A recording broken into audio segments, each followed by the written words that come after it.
नमस्कार, स्वागत है आपका DTW 24 न्यूज में। मैं हूं आपके साथ अभिजीत। चुनाव को लेकर के सभी राजनीतिक पार्टियां और चुनाव आयोग अपनी अपनी तैयारी में जुट गई है। हालांकि बिहार विधानसभा चुनाव को लेकर जो दो बड़ी गठबंधन है, एक एनडीए गठबंधन और दूसरी महागठबंधन, इन दोनों गठबंधनों में कई पार्टियां हैं। सीट शेयरिंग को लेकर अभी इन दोनों गठबंधन में किसी तरह का फैसला नहीं हुआ है, लेकिन इन गठबंधनों के जितने भी दल हैं, जितने सहयोगी दल हैं, वो अपनी अपनी दावेदारी अलग अलग सीटों पे पेश कर रहे हैं। हमारे साथ मौजूद हैं उपेंद्र कुमार यादव जी, जो कि बीजेपी के कद्दावर नेता हैं और इस बार फुलपरास विधानसभा क्षेत्र से वो अपनी दावेदारी पेश कर रहे हैं भाजपा से, भारतीय जनता पार्टी से। तो आइए हम बात करते हैं उपेंद्र कुमार यादव जी से और जानते हैं कि क्या कुछ उनका लक्ष्य है और किस सोच के साथ वो तैयारी में जुटे हुए हैं। बहुत बहुत स्वागत है उपेंद्र जी आपका। बहुत बहुत धन्यवाद आपको कि आप इस इलाके में आए हैं और मुझे अपनी बात कहने का मौका दिया। सन 1974 से लेकर छात्र आंदोलन से लेकर आज तक मेरे सार्वजनिक जीवन में कोई भी ऐसी चीज़ नहीं है, न मेरे चरित्र पर, न मेरे ईमान पर, न मेरे पॉलिटिकल कैरियर पर कोई दाग है। मैं निर्बाध रूप से गरीबों की सेवा में हमेशा लगा रहा हूं और लगा हूं। मैं अपने काम धंधा के बाद जितना अधिकतर समय मिलता है मैं लोगों की सेवा में लगाने का काम करता हूं। 2010 में हमारे अपने भाई साहब से मैं उनको नेता मानता था, उन्हीं के साथ राजनीति 77 से लेकर। नाम बताइए सर। देवेंद्र प्रसाद यादव, पूर्व केंद्रीय मंत्री। हाँ, वो मेरे बड़े भाई थे। उन्हीं के नेतृत्व में मैं राजनीति करता था। उन्हीं के कथनानुसार, उनके कार्यक्रम के अनुसार मैं राजनीति में सक्रिय 77 से लेके 2010 तक पूर्ण रूप से था। राजद से जब वो अलग होने लगे मैंने कहा कि राजद से मत अलग होइए। इसी बातों पर मेरी और उनकी अनबन हो गई। वो राजद छोड़ दिए, मैं राजद में कहा मैं राजद में ही रहूँगा। यह इस बात की जानकारी लालू यादव को मिली।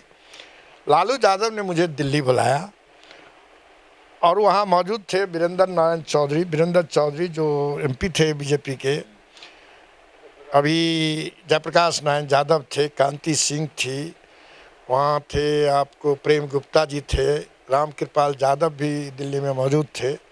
सबके सामने में हमारी बातचीत हुई और हमको 3 बार लालू जी फुलपरास से चुनाव लड़ने का आग्रह किए। 2 बार तो मैं चुप रहा। तीसरे बार में मैं बोला कि मैं अभी चचेरा भाई की लड़ाई से अभी मुक्त हुआ हूँ। सभी केस से जितने भी केस थे, मुकदमा थे, सबसे मैंने कोर्ट से सबका फैसला लिया हूँ। अब यदि आप चुनाव लड़ने के लिए कहते हैं तो मेरे सहोदर भाई से लड़ाई होगी, उसमें यदि आप मेरे पीठ पर रहेंगे तो मैं चुनाव लड़ने के लिए तैयार हूँ। उन्होंने स्वीकार किया कि मैं तुम्हारे साथ रहूँगा, तुमको कोई दिक्कत नहीं होगी, तुम जाओ काम करो, चुनाव लड़ना है तुम्हें फुलपरास से।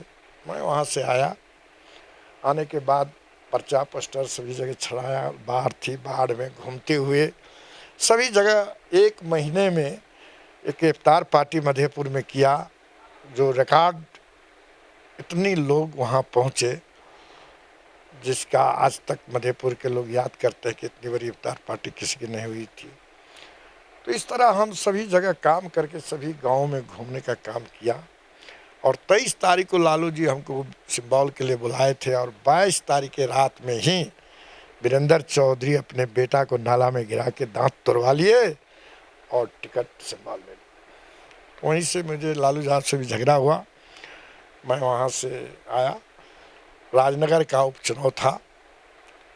माननीय मंगल पांडे जी अध्यक्ष थे बीजेपी में। उन्होंने मुझसे आग्रह किया कि आप आइए बीजेपी में, आपके ऐसे मजबूत आदमी की बीजेपी में ज़रूरत है। उस समय मैं समाजवादी पार्टी, उससे पहले एक सिंबल ला के समाजवादी पार्टी में था। एक सिंबल ला के रामविलास सदाई को राजनगर उपचुनाव में लड़ाया था कैंडिडेट, तो बड़ी मजबूती से रामविलास सदैव मुखिया भी था, मुखिया उन्होंने लड़ा।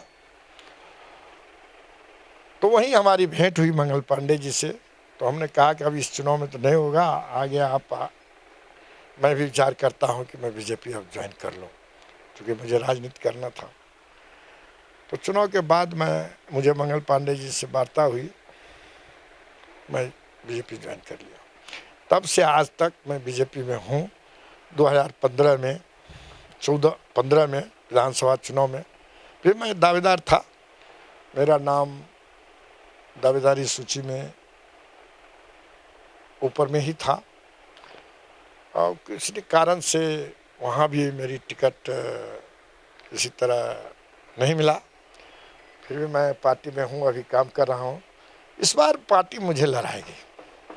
लेकिन उपेंद्र जी, अभी वर्तमान में आप ही की गठबंधन की सरकार में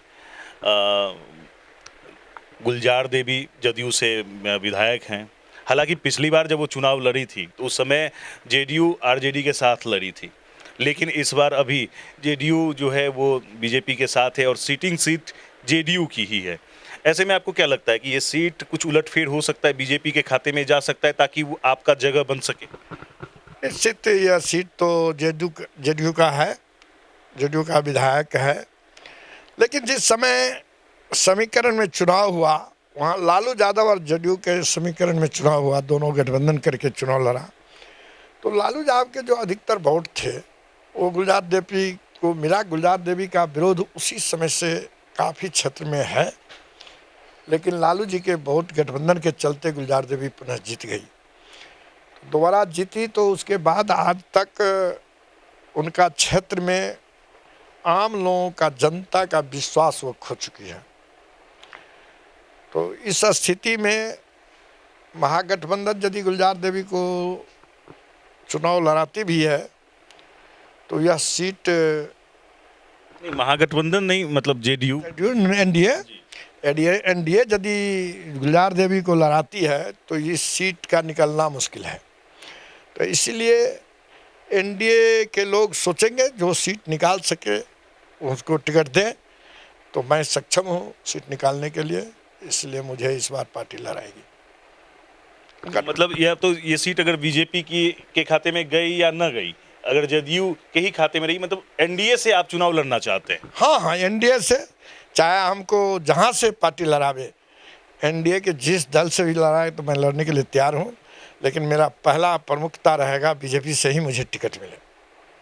तो जिस तरह से हम भी फुलपरास क्षेत्र का दौरा किए और हमें भी लोगों ने बताया कि लोग, जो जनता है फुलपरास की, वो वर्तमान विधायक गुलजार देवी से खासे नाराज हैं। फुलपरास की जनता गुलजार देवी के कामों से संतुष्ट नहीं है और फुलपरास की जनता बदलाव चाहती है, नया चेहरा चाहती है जो उनके विकास के लिए काम करे, फुलपरास के लोगों के लिए काम करे और उनके विकास के लिए काम करे। तो ऐसे में ही जो बीजेपी से दावेदार हैं उपेंद्र कुमार यादव जी, हमने उनसे बात करी है। आपने सुना कि उन्होंने क्या कुछ कहा, और वो उन्होंने भी कहा कि गुलजार देवी के कामों से जनता खुश नहीं है और जनता बदलाव चाहती है। ऐसे में उनकी दावेदारी प्रबल है और वो चाहते हैं कि बीजेपी उन्हें टिकट दे। हालांकि वो एनडीए के किसी भी घटक दल के टिकट पर, चुनाव चिन्ह पर चुनाव लड़ने को तैयार है, यानी कि एनडीए से चुनाव लड़ने को तैयार है, लेकिन उनकी प्राथमिकता है कि बीजेपी उन्हें टिकट दे और फुलपरास से उन्हें अपना उम्मीदवार बनाए। बिहार समेत देश दुनिया की तमाम खबरों से अपडेट रहने के लिए देखते रहिए DTW 24 न्यूज। और अगर आप हमारे इस न्यूज को फेसबुक पर देख रहे हैं तो हमारे पेज को लाइक करें, अगर यूट्यूब पर देख रहे हैं तो हमारे चैनल को सब्सक्राइब करें और बेल आइकॉन जरूर दबा दें ताकि हर खबर सबसे पहले पहुंचे आप तक।